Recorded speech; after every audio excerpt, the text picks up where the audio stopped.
maintenance, and I come here today talking about maintenance. As you can see, I am at the maintenance court in Johannesburg.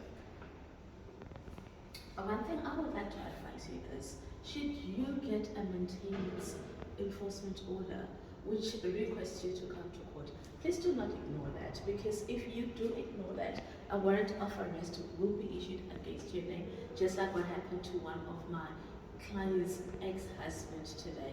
Make sure that you come to court. Provide the court with your 6 months bank statements, 6 months pay slips.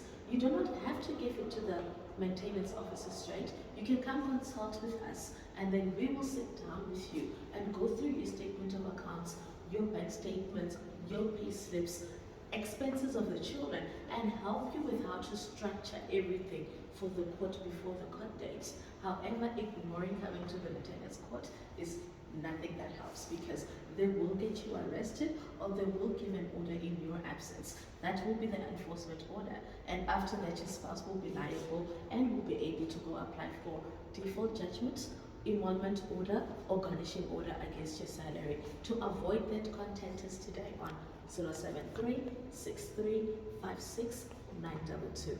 I repeat, 073 63 56 922. Thank you.